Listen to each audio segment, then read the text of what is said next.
रामायणाचा उल्लेख झाला आहे. तुम्ही मगाशी बोलताना बोलत होतात की रामायण पण 14,000 वर्षांपूर्वी झालं. अर्थात आपल्याकडे त्याच्याबद्दल पण वाद आहेत, प्रतिवाद आहेत. राम इतिहास होता का, राम होऊन गेला का खरंच, इथपासून सगळ्या चर्चा आहेतच. पण एक कालमापन जेव्हा तुम्ही म्हणताय तेव्हा तुम्ही ऑलरेडी म्हणत आहात की राम या भूतलावर होऊन गेला. करेक्ट. आणि हा इतिहासच आहे आपला.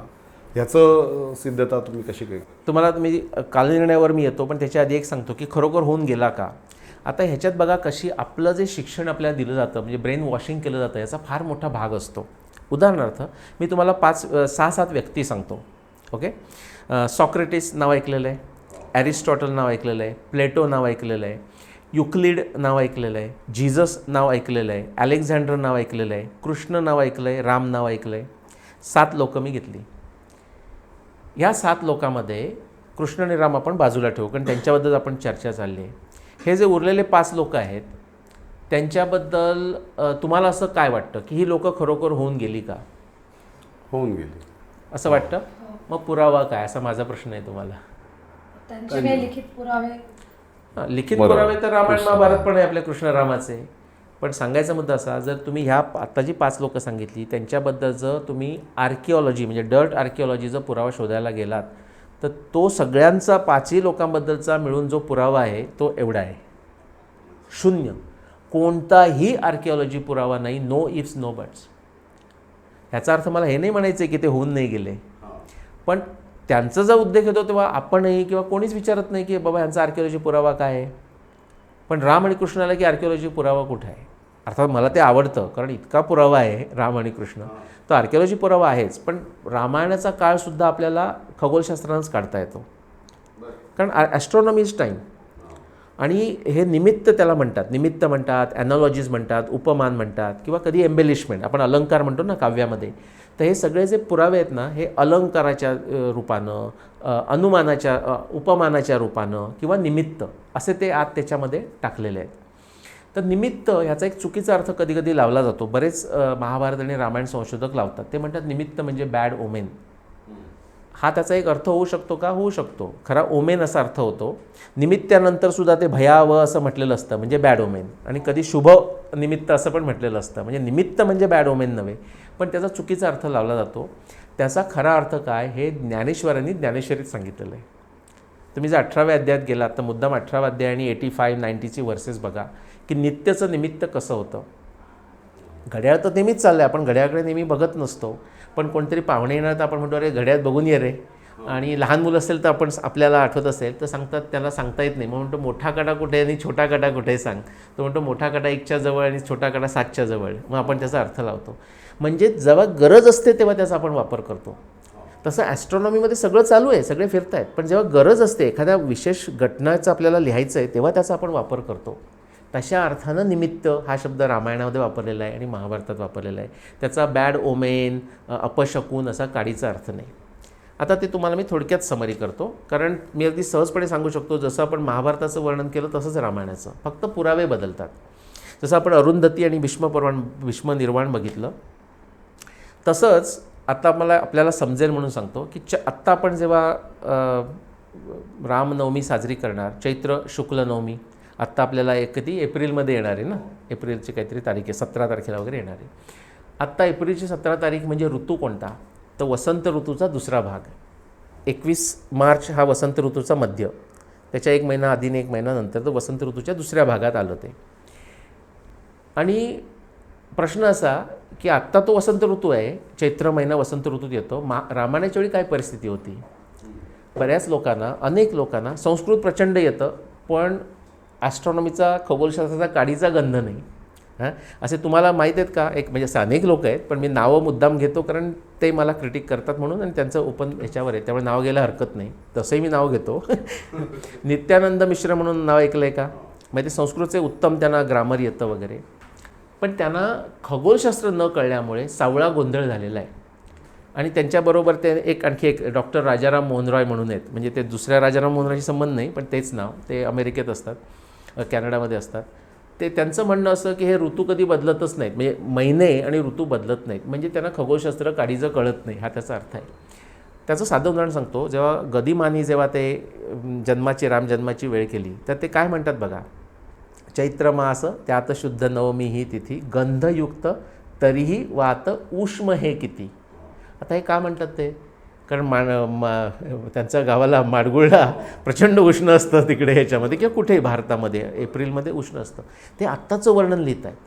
पण याच्या उलट जर तुम्ही वाल्मिकी रामायणात जर त्यावेळेचं जर वर्णन केलं तर चैत्रम श्री मानयम मास पुण्यपुष्पित कानन यवराजाय राजस्य, म्हणजे त्याचा राज्याभिषेक पण चैत्र शुक्ल नवमीला होणार होता, त्याचा जन्मही चैत्र शुक्ल नवमीचा आहे.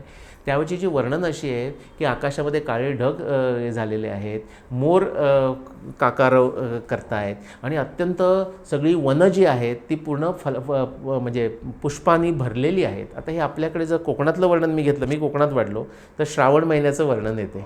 अशा प्रकारचं वर्णन, सगळी फुलांनी भरलेली. वसंत ऋतूत भरतात का? वसंत ऋतूतही भरतात. पण प्रॉब्लेम काय सांगा, आत्ता वसंत ऋतू आहे, आत्ता रामायण झालं आहे का? नाही. 2000 वर्ष मागे गेला तरीसुद्धा चैत्र महिना वसंत ऋतूतच येईल. पण 2000 वर्षापूर्वी झालं आहे का? ग्रीकांच्या वेळी झालं आहे का रामायण? के मोहम्मद म्हणतात तसं नाही झालं आहे तसं.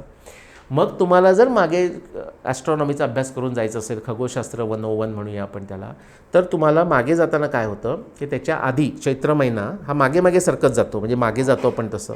पहिला महिना होतो वसंत ऋतू, त्याच्या आधी शिशिरचा होईल. शिशिर ऋतूमध्ये वनं फुलानं बहरत नाहीत किंवा काकारं होत नाही किंवा ढग होत नाही. मागे गेलात तर काय होईल, त्याच्यामागे हेमंत ऋतू येतो, तेव्हासुद्धा थंडी असते. आपण अयोध्येची गोष्ट करतो आहे.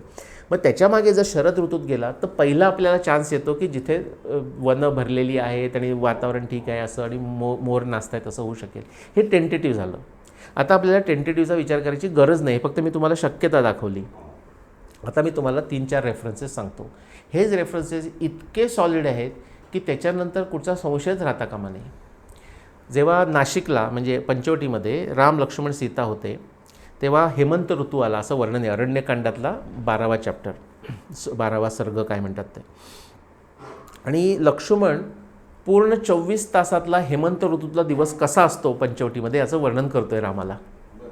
म्हणजे सूर्योदय होण्यापूर्वीचं वर्णन, कशी थंडी आहे आणि सगळं सगळं शांत गुडूप झालं आहे, पक्षीसुद्धा काही आवाज करत नाही आहेत थंडीमुळे असं. मग सूर्योदय झाला तरीसुद्धा काही इतकं थंड आहे की काही करावंसं वाटत नाही आहे, दिवस वर आला तरी करावंसं वाटत नाही आहे, उठावंसं वाटत नाही आहे, पाण्याला स्पर्श करावंसं वाटत नाही, अशी वर्णन आहेत. मग दुपारचं वर्णन येतं, म्हणतो आता जरा बरं वाटतं आहे, अशी सगळी वर्णन आहेत. आणि मग नंतर सूर्यास्ताचं वर्णन आणि मग परत रात्रभरचं वर्णन, असं 24 तासाचं वर्णन आहे. 12वा अध्याय मुद्दाम, 12वा सर्ग मुद्दाम वाचा. ते करताना जेव्हा सूर्यास्ताचा वेळ येतो तेव्हा एक लक्ष्मण सुंदर वर्णन करतो. बाय द वे हे सांगण्यापूर्वी सांगतो की जो चैत्र आपण जर शरदपर्यंत जर आणला ना तर आपल्याला साधारण 14,000 वर्ष मागे जावं लागतं. म्हणजे चैत्र महिना हा शरद ऋतूशी कोइन्साइड व्हायला हवा असेल आणि आत्ता वसंताशी होऊन उपयोग नसेल कारण आत्ता रामायण झालं नाही, तर मागे केव्हा झालं असेल तर आपल्याला 14,000 वर्ष मागे जावं लागतं. मध्ये जाऊन चालत नाही कारण शिशिर आणि हेमंत ऋतू आहे. परत तेच गणित, 1 महिना 2,000 वर्ष, 2000 असं करत आपण जातो. आता हा जो मी सांगतोय लक्ष्मणाचा पुरावा, लक्ष्मण म्हणतोय की सूर्यास्त बघ रामा, सूर्यास्त चालला आहे, सीतादेवी सूर्यास्त होतोय. तो म्हणतो कुठे होतोय सूर्यास्त? निवृत्त आकाश शयना पुष्यनीता हिमारुणा. निवृत्त, तो रिटायर होतोय, सूर्यास्त होतोय. कुठे होतोय? निवृत्त आकाश शयना, तो झोपायला चाललाय. पुष्यनीता, पुष्य नक्षत्राच्या जवळ तो होतोय. हिमारुणा, हेमंत ऋतूचा सूर्य पुष्य नक्षत्रावर मावळतोय. आज जर तुम्ही बघायला गेलात नोव्हेंबर-डिसेंबरमध्ये तर तो तुम्हाला मूळ नक्षत्र उत्तर आषाढामध्ये दिसेल. आता परत गणित करायचं, 26,000 वर्षाचं गणित आहे. एका नक्षत्राला साधारण 1000 वर्ष, 27 नक्षत्र आहेत, 26,000 असं करत गेलात तर तुम्हाला 14,000 वर्षापूर्वी जावं लागतं अंदाजे, म्हणजे 10,000 ते 15,000 वगैरे वर्ष. हा दुसरा पुरावा. तिसरा पुरावा, वानर हे सगळे 4 भागामध्ये विभाग करण्यात आले आणि 4 दिशेनं गेले. त्यातले बाकीच्यांचं पण वर्णन जास्त येत नाही कारण त्यांना मिळालीच नाही सीता. तर दक्षिणेला गेले त्यांचं वर्णन येतं, हनुमान होता, अंगद होता. तर त्याचं वर्णन असं आहे की पूर्ण वर्षा ऋतू संपला, शरद ऋतू आल्यानंतर सगळे ते एकत्र आले आणि शरद ऋतूच्या शेवटी ते निघाले. तुम्हाला आठवत असेल राम आणि लक्ष्मण किष्किंधेच्या बाहेर पावसाळ्याच्या दिवसामध्ये राहिले होते. शरद ऋतूच्या शेवटी ते सगळे निघाले. तर दक्षिणेचा जो ग्रुप निघाला ज्याच्यामध्ये हनुमान आणि अंगद आहे त्याच्यामध्ये तुम्हाला अशी वर्णनं येतात की पहिल्यांदा खाद्य चांगलं मिळत होतं, हेमंत ऋतूचं वर्णन. मग खाद्य मिळणं बंद झालं, म्हणजे शिशिर ऋतू आला, सगळं पानझड झालेली आहे वगैरे, असं काहीच मिळत नाही, पानं मिळत नाहीत, फुलं मिळत नाहीत, फळं मिळत नाहीत, असं वर्णन आहे. त्याच्यानंतर म्हणजे ते शरद ऋतूत निघाले, हेमंत ऋतू गेला, शिशिर ऋतू गेला. आता वर्णन असे आहेत की वसंत ऋतू आला परत, तरीसुद्धा ते शोधतायत सीतेला. अशी अनेक वेळा वर्णन आहेत. महिना येऊन गेला, सुग्रीवानं दिलेला महिन्याची मुदत संपून गेली, आता काय करायचं अशी वर्णन आहेत. त्यांचं फ्रस्ट्रेशन आहे.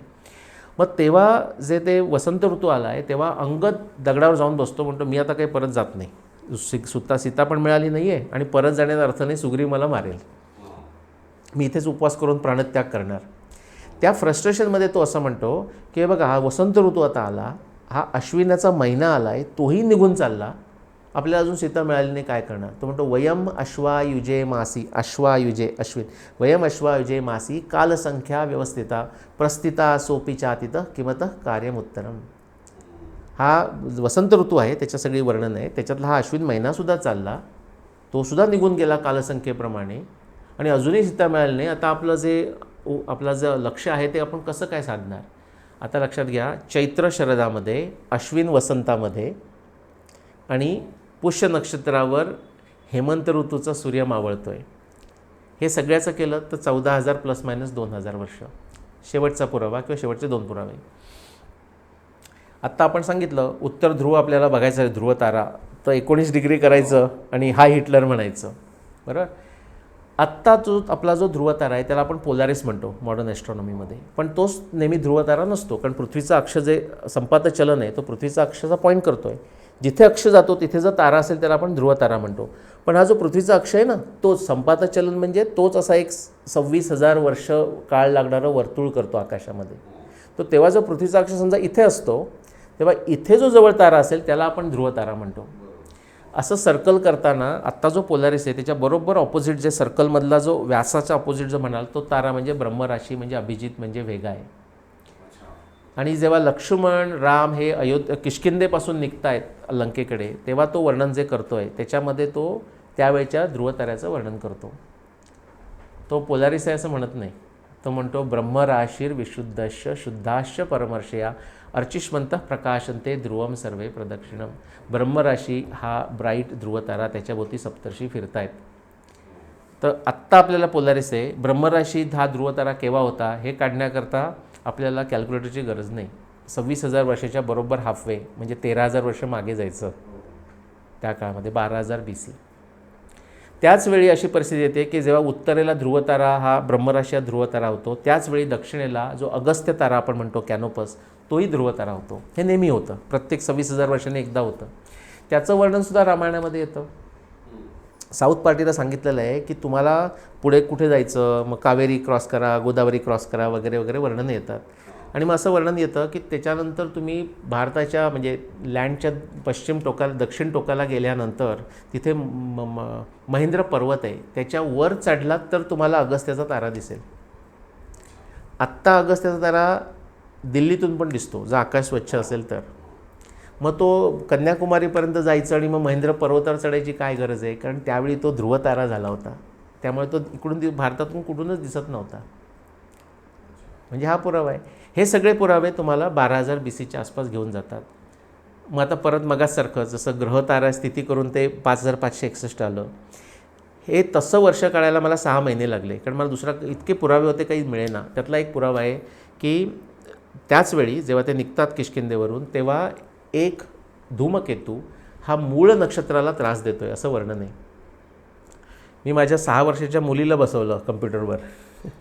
6,000 वर्षाचा पिरियड होता. म्हटलं आर्या असं बघत राहायचं, मूळ त्या ॲस्ट्रॉनॉमी सॉफ्टवेअरमध्ये मूळ फिक्स केलं, मूळ नक्षत्र. म्हटलं असलं काही कॉमेंट आलं का थांबवायचं आणि डॅडीला बोलवायचं. चाइल्ड लेबर असं केलं. मग अर्थात ते मी सिद्ध म्हणजे नक्की तिनं बरोबर केलं का बघितलं. तर ते आल्यानंतर मी हा तिचा शोध आहे असं म्हटलं तरी चालेल. तर ते आल्यानंतर बाकी सगळे हे होतात. आणि जसं आपलं जिक्सॉ पझल, क्रॉसवर्ड पझल, आपल्याला सुरुवात आपण जेव्हा शब्दकोडं सोडवतो सुरुवातीला वाटतं हे आज सुटणार नाही आहे, पण 2-4 शब्द सुटल्यावर सगळे सोडायला लागतात ना, तसं हे झाल्यानंतर म्हणजे याला लिंच पिन आपण म्हणतो असं जमवून ठेवलेलं.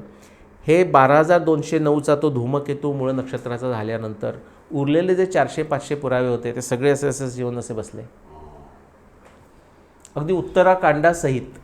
अच्छा. त्यामुळे उत्तराकांड हे सुद्धा प्रक्षिप्त नाही.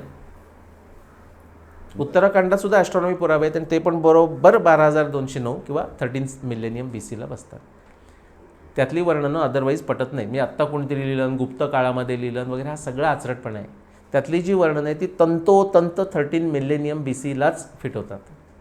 उत्तराखंडातली सुद्धा.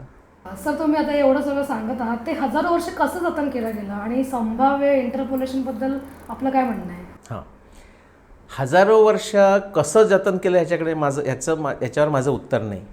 पण हा जो पुरावाच असा आहे की याच्यामुळे हे सिद्ध होतं की नक्की त्यांनी 1000 वर्ष जतन केलं, कारण हे दुसऱ्या कुठेच फिट होत नाही. बरं, एका मला माझ्या मित्रानं, अमेरिकेतल्या मित्रानं असा प्रश्न विचारला होता की हे असं सायन्स फिक्शनसारखं लिहिलं नसेल का, की कोणीतरी म्हणालं की असं आहे, आपण महाभारत रामायण ना 14,000 ठेवूया आणि त्याप्रमाणे असं ते करूया. मी म्हटलं ठीक आहे, असं शक्य नक्की आहे. पण हे रामायण आपल्याकडे किती काळापासून आहे? कमीत कमी 2000 वर्ष तरी आहे. म्हणजे आपल्या इतर पुराव्यावरून वगैरे असं रामायण सगळे डिस्कस करतायत. मग कमीत कमी त्या माणसानं म्हटलं एवढं तर मान्य कर की 2000 वर्षापूर्वी भारतामध्ये नासाचा बाप असलेली टेक्नॉलॉजी होती ॲस्ट्रॉनॉमीमध्ये, की फिक्शन लिहिताना ते वापरून ते बरोबर तारीख करणारे पुरावे निर्माण करू शकत होते. तर म्हटलं नाही तसं कठीण आहे. मग म्हटलं त्यांनी प्रत्यक्ष बघितले. म्हणजे आपल्याला कॉन्सिक्वेन्शियल एव्हिडन्समुळे असं कळतं की त्यांनी ती नक्की राखून ठेवली. पण पहिल्या प्रश्नाचं मला उत्तर माहीत नाही की ती कशी ठेवली. त्याचं उत्तर सोपं, गुरु शिष्य परंपरा, हेच त्याचं उत्तर. पण तुमचा जो दुसरा प्रश्न आहे इंटरपोलेशन म्हणजे वेगळ्या वेगळ्या अर्थानं, म्हणजे प्रक्षिप्त, म्हणजे कोणी चॅप्टर्स घुसडले असं झालं आहे का? नक्की झालं आहे असं. आणि ते इतकं सोपं काढता येतं. आता लोक म्हणतात अच्छा नाही पण त्याच्याकरता संस्कृत पाहिजे. नाही, तांदूळातले खडे काढायला संस्कृत यावं लागत नाही ना. तसं तुम्ही जर अभ्यास करायला लागला तर तुम्हाला ह्यातलं सुद्धा कळतं. बाकी सगळं जमतं आहे आणि मध्येच कुठेतरी काहीतरी आलं आहे की ते इंटरपोलेशन आहे किंवा नवीन घुसळलेलं आहे. उदाहरण सांगतो तुम्हाला. रामायण हे खूप आधी झालं, 14,000 का 7,000 हे बाजूला ठेवूया, पण रामायण खूप आधी झालं हे सगळेच मानतात. रोमिला थापर सोडून सगळेच मानतात. तर त्याच्यानंतर महाभारत झालं. पण रामायणाच्या उत्तरकांडामध्ये एका ठिकाणी असा रेफरन्स आहे की रामाबद्दल वर्णन चाललं आहे, राम हा आता देव वगैरे अशा अर्थानं वगैरे. आणि मग त्यात कोणतरी म्हणतो की मी परत येईन, किंवा रामाच्याच तोंडात ते शब्द टाकलेले आहेत की नंतर मी द्वापार युगामध्ये मी कृष्ण बनून येईन. आता हे जेव्हा तुम्ही वाक्य येतं, अगदीच जो श्रद्धेमध्ये लडबडलेला माणूस असेल, म्हणजे अंधश्रद्धेमध्ये लडबडलेला, कारण अंधश्रद्धा ही दोन्ही बाजूनं, अंधश्रद्धा पण अंधच असते आणि श्रद्धा पण अंधच असते. अगदी जो तो माणूस लडबडलेला असेल तो म्हणेल की नाही असं वाल्मिकी रामायणात आहे म्हणजे मी मानणार, आणि त्यांनी आधी प्रेडिक्ट केलं. त्याच्यावर मी येईन ना तुम्हाला जिनिओलॉजीमध्ये. तर आपल्यासारखा माणूस काय म्हणेल, जरी मी तरी काय म्हणतो की नाही, ते नंतर कधीतरी लिहिताना रामाच्या तोंडात कुणाला तरी ते टाकावं असं वाटलं म्हणून कृष्णाचा उल्लेख आला. पण असा एखादा उल्लेख जर पूर्ण वाल्मिकी रामायणात सोडला, 1-2 सोडले, तर असं काहीही नाही की ज्याच्यामध्ये महाभारतातलं रामायणामध्ये आलं आहे. पण हे इंटरपोलेशन, कृष्णाचा उल्लेख उत्तराखंडामध्ये येणं, हे इंटरपोलेशन. आता दुसरं असं की इंटरपोलेशन झालं आहे का? अर्थातच झालं आहे. इंटरपोलेशन हा एक विषय झाला प्रक्षिप्त. दुसरं पाठभेद. पाठभेदांचं असं तुम्हाला एक थोडक्यात उदाहरण देतो. महाभारतामध्ये असा रेफरन्स येतो की सोमस्य पुत्र अभिदाय राजन. आता सोमस्य पुत्र हे ज्याला ॲस्ट्रॉनॉमी कळतं त्याला लगेच कळतं मर्क्युरी, आणि तुम्ही मर्क्युरी दाखवू शकतो 17व्या दिवशी. 5561ला दुसरा कोणीही दाखवू शकत नाही त्यांच्या तारखेला. पण लिहिताना काय होतं, ते आपल्या भुर्जपत्रावर लिहिताना कधी कधी ती शाई उडते, कधी तो गेलेला असतो. पण आपलं छंद आहे ना, त्यामुळे तिथं यमस्य पुत्र, सोमस्य पुत्र असं 3 अक्षरं पाहिजे तसं कळतं कोणाला तरी. मग त्याला काय, हे सचं बघा, स असा जर पुसट झाला तर तो यसारखा पण दिसेल की नाही, असं कोणातरी झालेलं आहे. तर सोमस्य पुत्र काही आपल्या भांडारकरच्या ज्या मॅन्युस्क्रिप्ट त्यांना मिळालेल्या आहेत त्याच्यामध्ये सोमस्य पुत्रच्या ऐवजी यमस्य पुत्र अभिदाय तिर्यक असं झालेलं आहे. आता मी काय करतो सांगतो, हे मुद्दाम महत्त्वाचा मुद्दा आहे. तर मी माझी ॲस्ट्रॉनॉमी थिअरी आहे ना, तर सोमस्य पुत्र का यमस्य पुत्र. मी जर यमस्य पुत्र म्हटलं तर माझा प्रश्न कमी झाला ना, मला एक आणखी दाखवायची गरज नाही 5561ला. मी तसं करत नाही. जर त्यातला यमस्य पुत्र आणि सोमस्य पुत्र हा खगोलशास्त्राचा रेफरन्स आहे, तो मी घेतो आणि बघतो माझ्या तारखेला मॅच होतो का. नाही झाला तर मी म्हणतो नाही झाला. आपल्या टेनिसमध्ये नसतं का, टेनिसमध्ये जो जिंकतो तो 6-1, 6-0, 6-2, पण तरी इकडे दुसरा पण जिंकला काही गेम्स, पण पूर्ण मॅच 6-1, 6-0वाला जिंकला ना. तसं विज्ञानामध्ये आहे, त्याला व्हर्सिमिलिट्यूड स्कोअर किंवा ट्रूथ लाईकनेस स्कोअर म्हणतात. तुम्ही समजा 300चा पुरावा महाभारताचा घेतला तर त्यातला 290 5561ला सपोर्ट करतो, 10 पुरावे थोडेसे विरुद्ध जातात. पण हे पण तुम्हाला सांगतो, 10 पुरावे जे 5561च्या विरुद्ध जातात ते इतर सर्वांच्याही विरुद्ध जातात. त्यांनी कुणी हात लावायचा प्रयत्न केला तर त्यांचा हात भासतो इतके ते डेंजरस पुरावे आहेत. मग त्यातले काही पुरावे असे आहेत की त्याचं जर तुम्ही अक्षरशः जर ॲस्ट्रॉनॉमीप्रमाणे अर्थ काढला तर महाभारत आत्ता होतं आहे किंवा 600 वर्षांनी होईल असा अर्थ निघेल. हे कुणाला मान्य आहे? म्हणजे तो पुरावा पाठभेद किंवा इंटरपोलेशन म्हणून काढूनच टाकावा लागतो. म्हणजे काढून टाका म्हणजे फेका नाही. जसं टेनिसमध्ये जिंकलेल्या माणसाला हा जिंकला आणि असं नाही, आपण म्हणतो स्कोअर काय होता 6-1 6-0 6-1, तसं स्कोअर सांगा ना तुम्ही. त्याला विज्ञानामध्ये ट्रूथ लाईकनेस स्कोअर म्हणतात. तो माझा महाभारताकरता स्कोअर आहे तो 290-10 आहे आणि जर रामायणाकरता हवा असेल तर 575 टोटल रेफरन्सेस आहेत, त्यातला 550-25 आहे. हो, असे रेफरन्सेस. तर तुम्हाला जरी पाठभेद असले तरी तुम्हाला करता येतं. आणि मुख्य महत्त्व असं, आपल्याला त्याच्यामध्ये इंटरपोलेशन झालेली आहेत हे माहिती आहे, पाठभेद आहेत हे माहिती आहे. इन स्पाईट हे असं असतानासुद्धा मेजॉरिटी पुरावा जर एका तारखेकडे तुम्हाला घेऊन जात असेल तर तुमचा विश्वास आणखी वाढतो त्याच्यातला. त्यामुळे ह्याचा प्रॉब्लेम नाही, उलट आहे ते चांगलं आहे. रामायणाला करता सुद्धा खगोलीय पुराव्यांशिवाय इतर पुरावे सापडतात. Very good. आपण 2 घेऊ वेळेच्या याच्याकरता.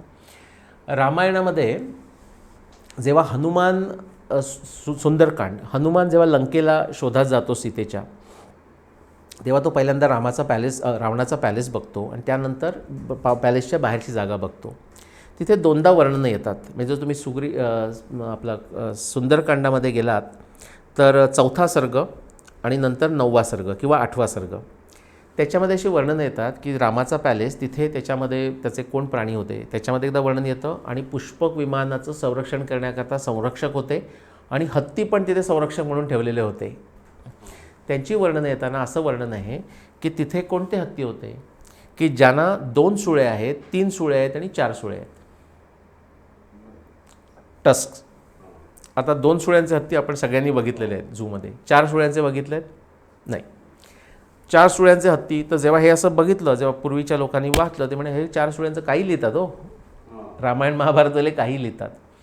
आता जो आपल्याला पॅलिओन्टॉलॉजी म्हणजे ज्याला क्वाटर्नरी एक्सटिंक्शन्स आपण म्हणतो, पूर्वीची बरेच फ्लोरा आणि फोना 11,000 BC मध्ये बाय द वे प्रचंड फ्लोरा आणि फोना नष्ट झाला. त्याचं कारण वेगळं आहे, त्यात आपण जाऊया नको. क्वाटर्नरी एक्सटिंक्शन म्हणतात त्याला. पण त्याच्या आधी म्हणजे साधारण 11,700 इयर्स अगो, म्हणजे 9,700 साधारण 10,000 BCच्या आधी तुम्ही काय बरं त्यांना म्हणतात, आता पटकन नाव येत नाही, पण एनिवेज हत्तीसारखे प्राणी होते सायबेरिया किंवा जगभरच होते. त्याच्यामध्ये एक व्हरायटी आहे त्याला गोम्पोथेरे असं म्हणतात. म्हणजे तुम्ही गुगलमध्ये जाऊन करू शकता, GOMPOTHERE. हत्तीसारखेच दिसणारे आणि त्यांना 4 टस्क होते. आणि हे प्राणी अनेक मिलियन वर्षापासून आहेत, पण ते 10,000 BC पर्यंत होते, त्याच्यानंतर ते नष्ट झाले. Mammoth, sorry, thank you, that was the word I was looking for. तर मॅमथ ही ब्रॉड कॅटेगरी झाली, तेच मी बघतो. त्याच्यामध्ये स्टॉकटन असे वेगवेगळ्या व्हरायटीज आहेत, स्पीसीज आहेत. त्याच्यामध्ये एक गोम्पोथेरे आहे आणि बाकीसुद्धा की त्यांना 4 टस्क होते. आता जे आपल्याला इम्पॉसिबल वाटत होतं, म्हणजे क्रुशियल एव्हिडन्स कसा होतो की आपण आत्ता हे आता केव्हा सुरू झालं, हे सगळं डिगिंग केव्हा सुरू झालं, डार्विन नंतर, म्हणजे मागच्या 200 वर्षातली गोष्ट आहे. पण रामायणात 4 सुळ्यांचे हत्ती आधीच लिहून ठेवलेत ना. आता काही आपले जे अर्धवट लोक आहेत, आपले म्हणतोय, बाहेरचे नाही, ते असं म्हणतात की तुम्ही काय करता, असा आरोप केला जातो भारतीय ग्रंथावर की काहीतरी पाश्चिमात्य किंवा आधुनिक विज्ञानानं शोध लावला की तुम्ही जाऊन सांगता हे आमच्या रामायणात आहे, आमच्या ऋग्वेदात आहे, आमच्या महाभारतात आहे. असं का नाही करत की तुम्ही काही प्रेडिक्ट का नाही करत की जे अजून मॉडर्न विज्ञानाला कळलं नाही आहे. असं आत्ता एकदा माझा फेसबुकवर झाला होता आणि ते माझे मित्रच आहेत, चांगले मित्र आहेत, उत्तम मित्र आहेत.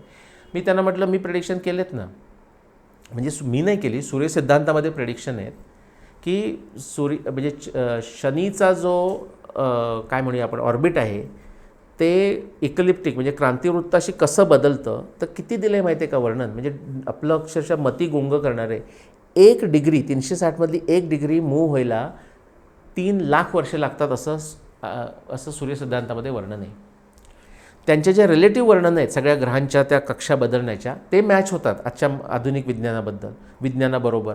पण आधुनिक विज्ञानाचे जे स्पीड्स आहेत ते सूर्य सिद्धांताबरोबर मॅच होत नाही. आता मी त्यांना विचारतो, आता सांगा, आता तुम्ही काय म्हणाल, सूर्यसिद्धांत खोटा का आधुनिक विज्ञान खोटं? एखादा माणूस म्हणजे आधुनिक विज्ञानाची मॅच होत नाही म्हणजे सूर्यसिद्धांत खोटा. अरे सूर्यसिद्धांतानं वेगळं प्रेडिक्शन केलं आहे, पण तुमच्या आधुनिक विज्ञानाला जमलं नाही तर त्याला तुम्ही खोटं म्हणता. मग कसं आम्ही करायचं, हे प्रेडिक्शन आहे ना. आणि मग ते केव्हा झालं होतं शोधून काढा ना तुम्ही आधुनिक विज्ञानानं. त्याचा एक तुम्हाला दुसरा रेफरन्स म्हणून सांगतो. तसंच हे आहे, तुम्ही म्हणालात ना की आणखी कुठे पुरावे आहेत का, तसे इतर ग्रंथात पुरावे आहेत. उदाहरणार्थ जे मी तुम्हाला सांगितलं, रामायणाच्या वेळी इकडे ब्रह्मराशी आणि इकडे अगस्त्य हे ध्रुवतारे झाले होते, याचंच वर्णन सूर्यसिद्धांतामध्ये येतं. 2 ध्रुवतारे असायचं. आणि त्याच्यात जी त्या 12व्या चॅप्टरमध्ये सूर्यसिद्धांताच्या आणखी जी 2 वर्णनं आहेत ती वर्णनंसुद्धा एकत्र घेतली आणि 2 हे जर ध्रुवतारे घेतले, त्याचा काळ 12,000 BC येतो, म्हणजेच तो रामायणाचा काळ. म्हणजे सूर्यसिद्धांतसुद्धा रामायणच कोरॉबरेट करतो आणि रामायण सूर्यसिद्धांताला कोरॉबरेट करतं. आपलं जे सूर्य कुठे आकाशात दिसेल याचं जे इक्वेशन आहे सूर्यसिद्धांताचं, त्याला इक्वेशन ऑफ सन म्हणतात. म्हणजे प्रेडिक्ट करायचं उद्या सूर्य बरोबर कोणत्या अक्षावर किती वाजता दिसणार आहे. इतकं सोपं नाही आहे ते, पण त्याचं जे गणित आहे, त्याचं जो मोस्ट ॲक्युरेट जो पुरावा आहे, म्हणजे जो फॉर्म्युला आहे सूर्यसिद्धांताचा, तो मोस्ट ॲक्युरेट केव्हा होतो माहिती आहे का, महाभारताच्या वेळी 5500 BC मध्ये. म्हणजे तेव्हा तो त्यांनी अपडेट केलेला फॉर्म्युला आहे. म्हणजे तुम्हाला नुसतं पृथ्वीवर नाही, आकाशामध्ये कुठे कोणत्याही डिरेक्शनला जा, पॅलिओन्टॉलॉजी जा, असे तुम्हाला पुरावे मिळत जातात. रावणाची जी लंका आहे ती रामायण झाल्यानंतर लगेच बुडालेली असं आपल्याला स्थलपुराणामध्ये मिळतं वेगवेगळ्या ठिकाणी. केरळची लोक असं मानतात आणि गुजरातची लोक असं मानतात. आता कोण म्हणतं दुसरं मानतात पण लिहून ठेवलं नाही. अरे त्यांनी लिहून ठेवलं असतं, पुराणामध्ये लिहून ठेवतात, तसं त्याला काय मानतात काय नाही लिहून ठेवतात काय. मी जो तुम्हाला कॅटॅस्ट्रॉफिक राईज इव्हेंट सांगितला द्वारकेचा, तोच हाच पुरावा आहे. हा वेस्ट इंडिजमधनं पुरावा येतो, सगळीकडे मिळतो. तिथेच बरोबर 14.2K इव्हेंट, म्हणजेच 12,200चा इव्हेंट. म्हणजे रामायण झाल्यानंतर लवकरच त्या 13 मीटरचं सडन राईज आहे तिथे, CRE1 कॅटॅस्ट्रॉफिक राईज इव्हेंट. तेव्हा व्हेरी लाईकली, आपल्याला खात्रीने सांगता येत नाही, रावणाची लंका त्यावेळी गेली. आणि त्याची गेली याचा पुरावा तुम्ही जर महाभारतातलं सहदेवाचं डिस्क्रिप्शन वाचलं तर तुम्हाला कळून येईल की ते जे लंकेचं जे डिस्क्रिप्शन आहे, तो ज्या दक्षिणेला जातो राजसूय यज्ञाच्या वेळी, सगळं थातूरमातूर आहे. तो स्वतः जातच नाही. तो भीमाचा मुलगा घटोत्कच त्याला बोलावतो आणि म्हणतो तू जरा जाऊन ये विभीषणाकडे बोलून. आणि 2 ओळीत सगळं आटपतात की विभीषणाकडे तो गेला आणि आला आणि चला पुढे जाऊया. त्यावेळेचं काही तसं माहिती नाही आहे. तुम्ही अटलांटिस ऐकलं आहे प्लेटोचं.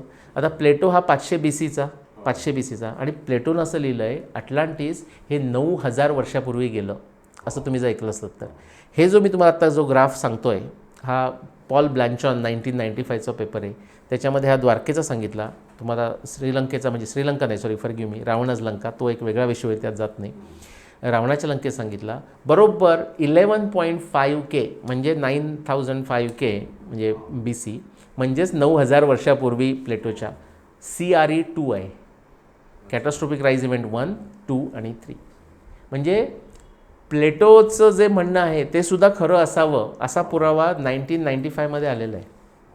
आणि तो पुरावा तुम्हाला मानायला आता गरज नाही, पाश्चिमात्य लोकांना काहीच प्रॉब्लेम नाही, कारण प्लेटो आणि ग्रीक चाललं आहे. पण मग लंकेचा पण पुरावा मॅच होतो, द्वारकेचा पुरावा मॅच होतो. हा सगळा पृथ्वीवरचा पुरावा आहे.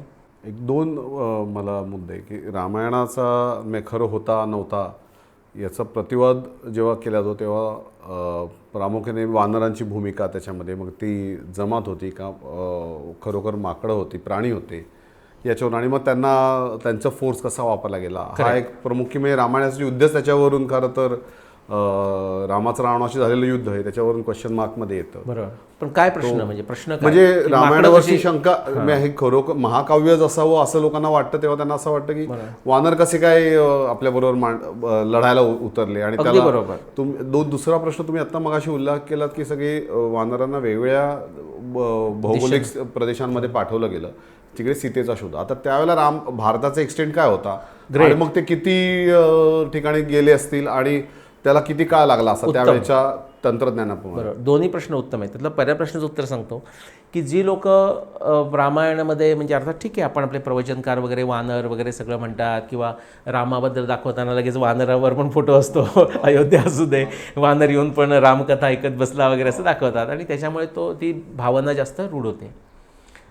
पण जर जो माणूस डोळे उघडे ठेवून आणि बुद्धी ओपन ठेवून, मन ओपन ठेवून, मन संयमामध्ये ठेवून जो रामायण वाचेल, वाल्मिकी रामायण, त्याला हा प्रश्नच पडणार नाही. इतकी सुंदर वानर म्हणजे कोण याची वर्णन आहेत.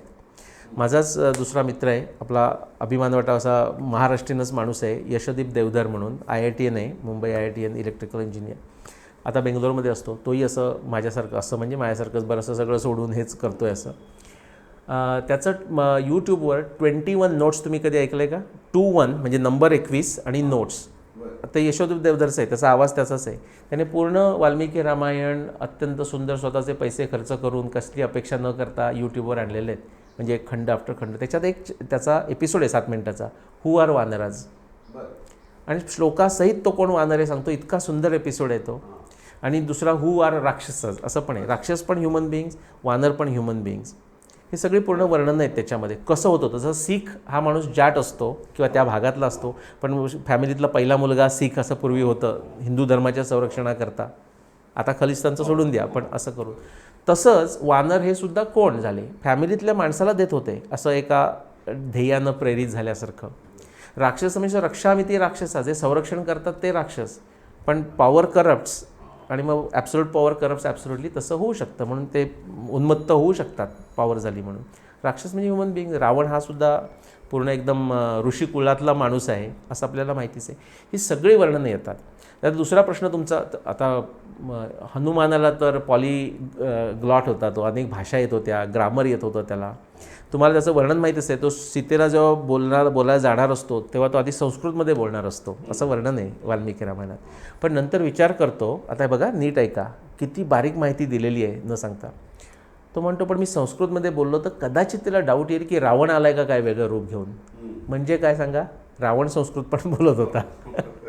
मग तो म्हणतो मी आता ते बोलत नाही, म्हणून तो हनुमान हा कर्नाटकचा माणूस, बदामी हम्पीचा माणूस, तो सीतेशी अयोध्येच्या डायलेक्टमध्ये बोलतो. आता आपण त्याला अवधी म्हणू, वाल्मिकी रामायणात अवधी शब्द नाही आहे, पण तो डायलेक्ट बोलतो. म्हणजे इथे राहणाऱ्या माणसाला अयोध्येचा डायलेक्ट माहीत होता, एवढा तो पॉलिग्लॉट होता. हा माकड असू शकेल का, हा मुळात प्रश्न झाला.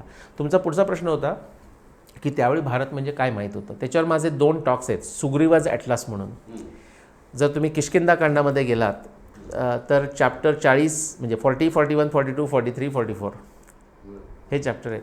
तर तो काय करतो आहे, तो असं नाही सांगत आहे की इथपर्यंत जा. इनफॅक्ट तो बरेच वेळा सांगतो की इथे जाऊच नका, पण पूर्वेला जाणाऱ्या लोकांना सांगतो आहे, मी तुम्हाला पूर्वेचं वर्णन सांगतो.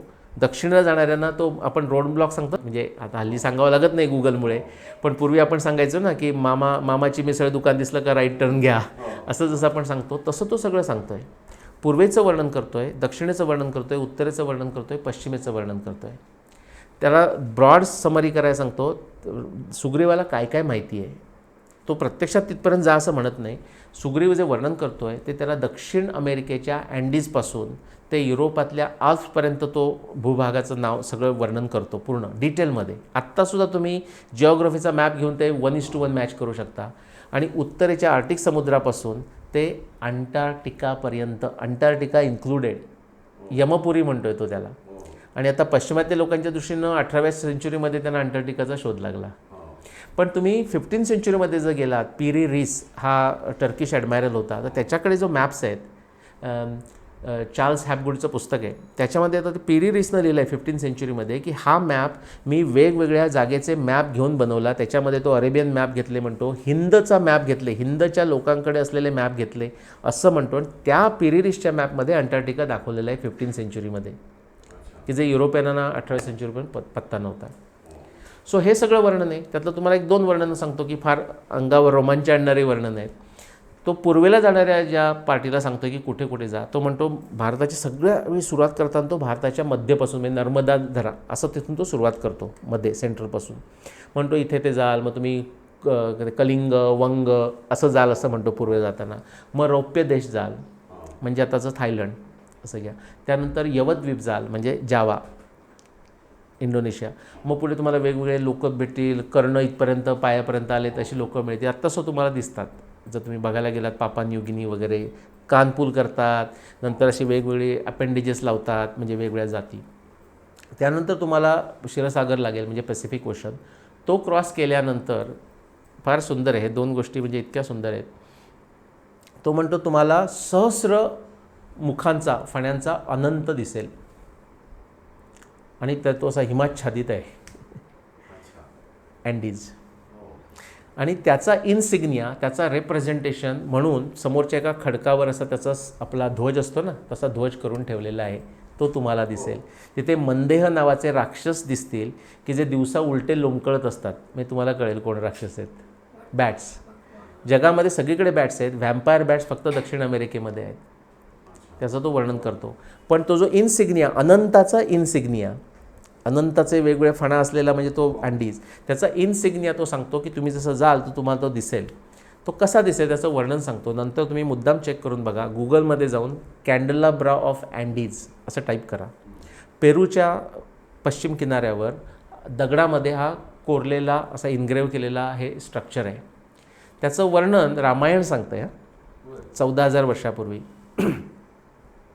तो वर्णन कसं आहे सांगतो, म्हणजे असं ट्रायडंटसारखं दिसतं, असं एक खाली दांडी, नंतर असं आपलं अमेरिकन फुटबॉल बघितलं असतात तर बघा तो असा शेप असतो तसं, आणि मध्ये पण एक दांडी, त्याला अशी फ्लेम असल्यासारखं कोरलेलं, आणि तो असा 700-800 फुटाचा तो स्ट्रक्चर ते काढलेलं आहे. आणि असा पिवळा असा येलोइश गोल्डन असा रॉक येतो, त्या रॉकमध्ये काढलेलं आहे बे ऑफ पिस्को पेरूमध्ये. त्याचं वर्णन रामायण करतं आहे. बरं, स्पॅनियर्ड जेव्हा 500 वर्षापूर्वी गेले त्याने विचारलं हे तुम्ही काढलं का? लोकल लोकांना, अयामारा केचवा जे इंडियन्स आहेत त्यांना विचारलं तुम्ही, ते म्हणे नाही आम्ही नाही काढलं. तुमच्या आजोबांनी नाही आम्हाला माहीत नाही, ते ऑलवेज होतं. त्यांना कोणी काढलं माहीत नाही, केव्हा काढलं माहीत नाही. त्याचं वर्णन रामायण सांगतं आहे. त्रिशिरा कांचनस्केतु स्थालस्तस्य महात्मना स्थापितः पर्वतस्याग्रे विराजती सवेदिका. तुम्हाला आपल्याला डायग्राम आणला असं मी तुम्हाला दाखवली असती मुद्दाम. त्रिशिरा आहेत, कांचन गोल्डन, केतू ध्वज, त्रिशिरा कांचनस केतू स्थालस्तस्य महात्मना असा मोठा वृक्षासारखं ते वर्णन आहे. स्थापित पर्वतस्याग्रे, पर्वताच्या अग्रभागी स्थापन केलेलं आहे, निर्माण केलेलं आहे. स्थापित पर्वतस्याग्रे विराजती सवेदिका. आपण यज्ञभूमी करतो, ओम स्वाहा स्वाहा करायचं चौकोन काढतो ना आपण घरामध्ये विटांचा, त्याच्या खाली बघितलं तर चौकोनी स्ट्रक्चर आहे तिथे, असं चौकोनी लाईन काढलेली आहे. आता हे तिथंच थांबत नाही, हे कोणी निर्माण केलं, का निर्माण केलं, कशा करता, हे पण रामायण सांगतं. पूर्वस्या दिशी निर्माणम तत्त्रिदशेश्वरे कृतम पर हेमयुगे श्रीमान उदय पर्वत. आणि तो अँडीजला उदय पर्वत म्हणतोय. त्याच्या पुढे सांगतो हा इनसिग्निया कुणाचा? अनेक फण्या असलेल्या अनंताचा. माझ्याबरोबर एक संशोधन करणारी, तुम्ही शीतळा पुस्तक वाचलं आहे का माहीत नाही, मित्रा देसाईचं शीतळा पुस्तक म्हणून आहे, मुद्दाम वाचा. नॉव्हेलेट आहे, 10,000 शब्दांचं छोटी नॉव्हेलेट आहे. ते वॅक्सिनेशनवर आहे, भारतानं जगाला कसं वॅक्सिनेशन दिलं. दुसरं आता त्याने जे पुस्तक लिहिलं आहे, नॉव्हेलेटच आहे, द फ्लॅग ऑफ अनंता, आणि it's referring to this by the way. तर त्याच्या पुढे तिने आणखी एक शोध लावलं. हा खरोखर आश्चर्यकारक शोध आहे. तिला वाटलं, ती मला जेव्हा सांगत होती ती म्हणाली दादा अरे मग ते पण मी त्याच्यात इन्क्लूड केलं आहे. म्हटलं काय इन्क्लूड केलं आहेस तू? ती म्हणाली अनंताला पण इन्क्लूड केलं आहे. म्हणजे काय केलं आहेस? म्हटलं अँडी दाखवलं आहेस का? नाही, अँडी ह्या रेंजमध्ये एक जे पीक आहे त्याचं नाव अनंत आहे. हां, त्याला सेरो अनंता वगैरे असं म्हणतात. आता काय पॉसिबिलिटी आहे सांगा मला? हे आत्ता जर त्याचं अनंत नाव आहे तर पॉसिबिलिटीज काय असतील? 500 वर्षापूर्वी जेव्हा स्पॅनियर्ड्स गेले तेव्हा त्यातल्या एखाद्या माणसानं भारतीय संस्कृतीचा अभ्यास केला असेल आणि त्याला वाटलं ह्याला अनंत नाव देऊया, ही एक पॉसिबिलिटी आहे. बरोबर, नुसतं अनंतसुद्धा उपयोग नाही, देऊ शकतात, पण त्यानं रामायण केला काय आपल्याला माहिती नाही. पण रामायण केला म्हणजे त्याने कनेक्शन लावलं, तसंही झालेलं नाही. तुम्ही जर त्या सेरो अनंता किंवा माउंट अनंताचा जर अभ्यास करत गेलात, मी मुद्दाम केला, तिने पण केलं, की हे नाव कुठून आलं, म्हणजे आत्ता मागच्या 200-300 वर्षात दिलं का? कारण जर ग्रँड कॅनियनला तुम्ही गेलात तर तिथे इंद्र ब्रह्मा अशी नावं दिलेली आहेत. आणि त्याच्यावरच्या त्यावरून आपली काही वेडपट लोक हे बघा मिलियन्स वर्षापूर्वी हिंदू संस्कृती अमेरिकेत होती वगैरे करतात. तसं काही नाही. ते तर मागच्या 200 वर्षामध्ये एक जिओलॉजिस्ट होता, त्यानं भारताचा अभ्यास केलेला होता, त्याने ती नावं दिलं. म्हणजे बुद्ध हे ते एक 4 तोंड दिसतात त्याला ब्रह्मा म्हटलं आहे. तसं तिथे परिस्थिती नाही आहे. तिथं तुम्ही त्याची नावं बघायला गेला तर त्याच्यात असं येतं की ह्या नावाचं ओरिजिन माहिती नाही, पण असा अंदाज आहे की ते केचवा किंवा अयामारा इंडियन्सचे त्यांच्या भाषेत काहीतरी अर्थ असावा. केचवा अयामारानं त्याचा पत्ता नाही आहे. आपल्याला अनंत समजतं, पण एवढंच नाही तर त्याचं रामायणात वर्णन आहे. तर किती कनेक्शन आहे बघा. आणि तो बरोबर ते मॅच होत आहे सुग्रीवाच्या वर्णनाशी. पण आता आपण जर लाईफ टाईमचा विचार केला तर त्यांना तिथपर्यंत जाऊन येणं, जॉग्राफिकल डिस्टन्स, हे कसं काय पॉसिबल आहे? Very good. त्याच्या शोधाकरता जायचं. गुड. एक तर तो सुग्रीव वेगवेगळ्या पद्धतीने गेला म्हणतो, तर सुग्रीवानं नॅव्हिगेशनने गेला असं पण समजू. तो उडतही होता पण इतका लांब उडू शकत नव्हता. हनुमान, ते प्रत्येकजण म्हणतात हनुमान सगळ्यात जास्त, ती सुद्धा वर्णनं आहेत. असं नाही की वानर कोणी उडू शकत नव्हता. जस्ट बिकॉज आपण ह्युमन बिंग म्हणलं की आपण काही सगळे विमान नाही उडवू शकत. तसं ते काही जणांना म्हणजे अंगदाला येत होतं, जांबवानला येत होतं, हनुमानाला येत होतं. सगळे काही उडवू शकत नव्हते आणि किती उडू शकत होते याचं सुद्धा लिमिट आहे. बरोबर. सो कसा गेला, मग आता कसा गेला म्हणजे आपण म्हणूया उडायचं सोडून देऊ आपण, पण नॅव्हिगेशन पाहिजे. मग लगेच तुम्ही विचारणार नॅव्हिगेशनचा पुरावा कुठे आहे. 2020 प्रोफेसर रामस्वामी फ्रॉम तामिळनाडू, त्यांचा जो पेपर आहे त्याच्यामध्ये त्यांनी दाखवलं आहे पुंपुहार म्हणजे तिथे जी जागा आहे चेन्नईच्या खाली जायचं आणखी, तिथे पुरावा आहे 20,000 वर्षापूर्वीपर्यंतचा की जिथे सोफिस्टिकेटेड पोर्ट्स होते की जसं आता आपल्याला 2000 वर्षापूर्वी इटली आणि ग्रीकमध्ये मिळत होते. इटली ग्रीकचं वर्णनसुद्धा अशा करता की इटली ग्रीक म्हटलं की सगळ्यांना पटतं म्हणून सांगतोय. त्याच्यापेक्षाही सोफिस्टिकेटेड पोर्ट्स, त्या 7 पोर्ट्स होते पुंपुहारला. जेव्हा 20,000 वर्षापासून पाणी जाते ना, ते वर गेल्यानंतर तो पहिला पोर्ट गेला, त्यांनी दुसरा पोर्ट बांधला P2. तो गेल्यावर त्यांनी तिसरा बांधला P3. P4च्या वेळी काय आहे माहिती आहे का, P4 म्हणजे महाभारताचा वेळ. जेव्हा ते म्हटलं ना 13 मीटर गेलं इकडे, तसं तिकडे पण जायला पाहिजे. इंडोनेशियात पण गेलं आहे, ऑस्ट्रेलियात पण गेलं आहे. त्यावेळेचं जे पाणी इतकं वाढलं की पोर्ट जो 3 होता तोच फक्त तो डिस्ट्रॉय करून थांबलं नाही पाणी. 15 किलोमीटर पाणी इनग्रेस आत गेलं आणि ते तिथेच राहिलं. ही सुनामी नाही आहे, ते नेट राईज आहे. मायुरा म्हणून एक जागा आहे, आत्ता ती पुंपुहारपासून म्हणजे जमिनीवर 15 किलोमीटर आत आहे. पण आपल्याकडे असा पूर्ण पुरावा आहे की 6000 BC 4000 BC या दरम्यान ते बंदर होतं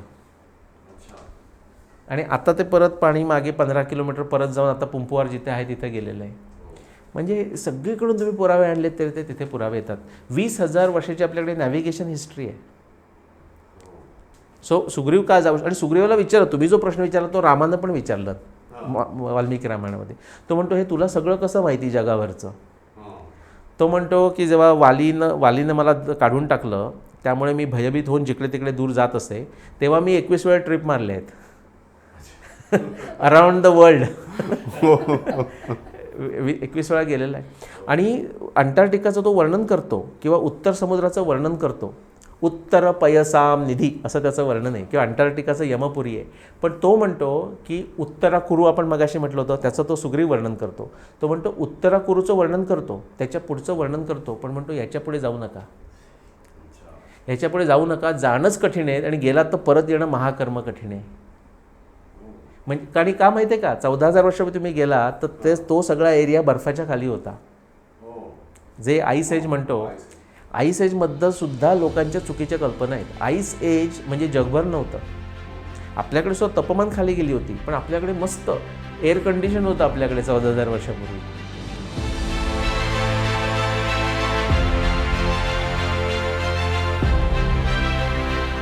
की युग याचा अर्थच एका अर्थानं जोडणं, म्हणजे योगामधला जो शब्द आहे तोच आहे. तीच परिस्थिती परत येणं म्हणजे एक युग झालं अशा अर्थानं. रामायण किंवा महाभारत हे 3,000-4,000 वर्षांपूर्वी घडलं का 12,000-13,000 वर्षांपूर्वी घडलं, याचा आजच्या काळातला रिलिव्हन्स काय. ग्रँड नॅरेटिव्ह असा एक प्रकार आहे की अमेरिका म्हणजे युनायटेड स्टेट्स म्हणजे त्याची ओळख काय, कॅनडा म्हणजे त्याची ओळख काय, तसं भारत म्हणजे त्याची ओळख काय. 27 नक्षत्रांच्या ज्या सूर्यसिद्धांतातल्या ज्या लॅटिट्यूड्स आहेत म्हणजे अक्षांश, त्याची जी मेजरमेंट्स आहेत ती 10,000 वर्षापूर्वी घेतलेली आहे. सर, नवोदित अभ्यासकांसाठी तुमचा काय सल्ला आहे. तर प्रसिद्धीसाठी तुम्ही करत असाल तर कदाचित तुम्ही यशस्वी ठराल नाही, पण आतलं जे आंतरिक समाधान आहे ते मिळणार नाही. आता तुम्ही म्हणाल की ज्याच्याकरता मी 15 वर्ष कष्ट करतोय तो आल्यावर मला आनंद झाला असेल, तर तसं नाही होत. ॲक्च्युली मला चिंता झाली की माझी गणितं काही चुकलेत का काय.